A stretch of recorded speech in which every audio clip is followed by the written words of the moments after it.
Boa tarde, boa tarde. Começa a leitura bíblica diária. Estamos lendo a carta aos Romanos, as cartas do apóstolo Paulo. Essa carta fantástica. Muito ensino, muita revelação sobre a graça. O tema central, nunca se esqueça, justificação pela fé. Desde o capítulo 9, Paulo está dedicando a falar sobre os israelitas, os judeus que rejeitaram Jesus. Mas eles vão ficar sem salvação? Deus rejeitou os judeus? Nós vamos ver nesse texto que há um futuro, sim, de salvação para os judeus. Como vai ser, a gente não sabe. Mas que haverá, haverá.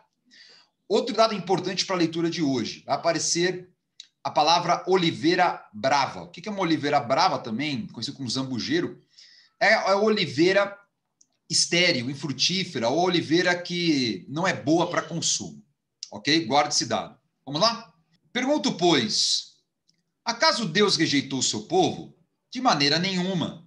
Eu mesmo sou israelita, descendente de Abraão, da tribo de Benjamim.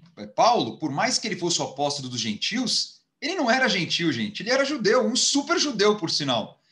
Ele era da alta cúpula dos judeus religiosos da época antes da sua conversão. Então ele fala, olha, Israel não foi rejeitado. Está aqui um exemplo. Eu sou israelita, sou judeu e eu me converti. E há aqueles que estão se convertendo também. Deus não rejeitou o seu povo, o qual de antemão conheceu. Ou vocês não sabem como Elias clamou a Deus contra Israel, conforme diz a Escritura? Senhor, mataram os teus profetas, derrubaram os teus altares, sou o único que sobrou, e agora estão procurando matar-me. Está lá em 1 Reis 19. E qual foi a resposta divina? Lembra? Naquele momento na caverna, lá no Horebe? Reservei para mim 7.000 homens que não dobraram os joelhos diante de Baal. Você não está sozinho. E ele também sabia disso. Eu, Paulo, não estou sozinho. Assim, hoje também há um remanescente escolhido pela graça. Há judeus se convertendo, sim. E se é pela graça, já não é mais pelas obras. Se fosse a graça, já não seria graça. Que dizer, então? Israel não conseguiu aquilo que tanto buscava, mas os eleitos o obtiveram? Os demais foram endurecidos, como está escrito. Deus lhes deu um espírito de atordoamento, olhos para não ver e ouvidos para não ouvir até o dia de hoje. Está se referindo àqueles que rejeitaram Jesus. E Davi diz que a mesa deles se transforma em laço e armadilha, pedra de tropeço e retribuição para eles. Escureçam-se os seus olhos para que não consigam ver e suas costas fiquem encurvadas para sempre. Novamente pergunto, acaso tropeçaram para que ficassem caídos?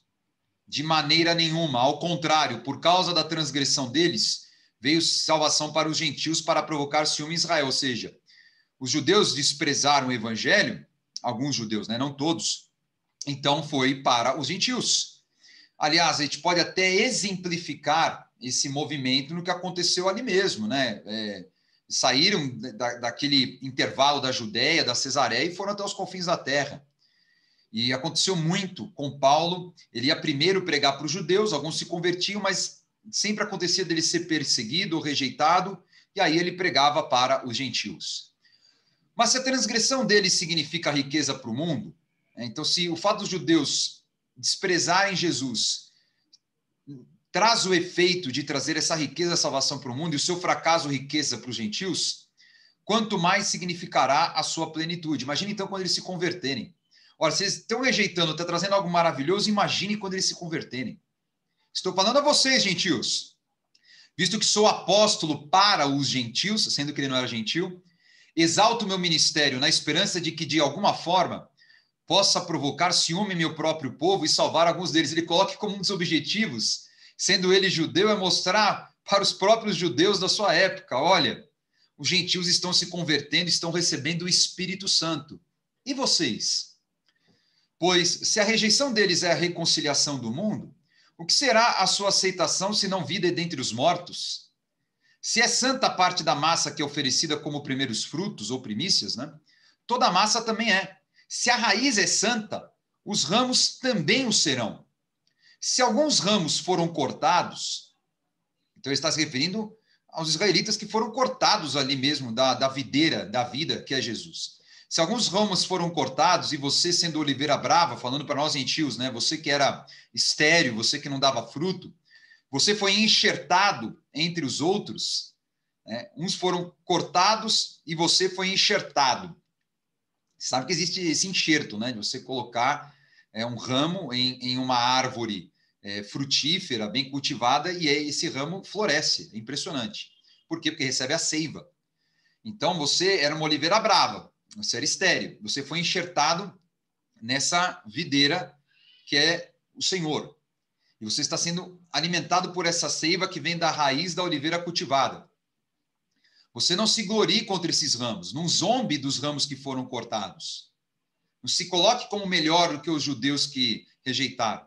Porque se o fizer, saiba que não é você quem sustenta a raiz, mas a raiz sustenta você. Você está recebendo pela graça a seiva, porque você era uma oliveira brava, você não tinha nem direito de estar ali como ramo numa oliveira cultivada. Então você dirá, os ramos foram cortados para que eu fosse enxertado. Está certo, realmente. Os ramos que foram cortados deu espaço para os outros serem enxertados, que é o que aconteceu. Os judeus rejeitaram, deu espaço para os gentios. Eles, porém, foram cortados devido à incredulidade. E você permanece pela fé, ou seja, não cai no mesmo erro deles de também ser cortado pelo erro deles. Não se orgulhe, mas tenha medo, tema. Pois se Deus não poupou os ramos naturais, que antes estavam enxertados, também não poupará você que se torna incrédulo. Isso é um recado para os incrédulos, né? Os que ficaram incrédulos, que se desviaram. Portanto, considere a bondade e, ao mesmo tempo, a severidade de Deus. Severidade para com aqueles que caíram, mas bondade para com você, desde que permaneça na bondade dele. De outra forma, você também será cortado. E quanto a eles, se não continuarem na incredulidade, serão enxertados. Se crerem, vão ser enxertados, pois Deus é capaz de enxertá-los outra vez. Foram cortados, mas se arrependerem, vão ser enxertados de novo. Afinal de contas, se você foi cortado de uma oliveira brava por natureza e de maneira antinatural e foi enxertada numa oliveira cultivada, quanto mais serão enxertados os ramos naturais em sua própria oliveira. Ora, se deu certo, você que veio de uma oliveira infrutífera, foi enxertado numa frutífera e deu certo, quanto mais aquele que era da própria frutífera e voltou a ser enxertado, vai frutificar muito mais. Irmãos, não quero que ignorem este mistério, para que não se tornem presunçosos. Israel experimentou um endurecimento em parte, até que chegue à plenitude dos gentios. E assim, todo Israel será salvo, como está escrito, virá de Sião um redentor, que desviará de Jacó a impiedade. E esta é a minha aliança com eles quando eu remover os seus pecados. Ou seja, de alguma forma, os israelitas alcançarão a salvação, essa conversão. Quanto ao evangelho, são inimigos por causa de vocês. Mas quanto à eleição, são amados por causa dos patriarcas. Então é muito importante nós lembrarmos que também, até os judeus, alguns deixavam de se converter por causa que eles não aceitavam que os gentios se convertessem, tá? Mas a gente não pode negar, e ele coloca aqui claro, a importância do povo de Israel. Eles são eleitos, é o povo escolhido por Deus para vir o Messias. Pois os dons e o chamado de Deus são irrevogáveis. Nada pode tirar a unção da tua vida, o dom, o teu chamado, nada pode tirar de você. Deus te deu pela graça, o que é de graça não pode ser retirado. Pode ser rejeitado, né? É aquilo que falam, salvação se perde? Não, salvação se rejeita, você recebeu. Você não tem como devolver algo que você ganhou. O que você pode é rejeitar, deixar de lado, é diferente.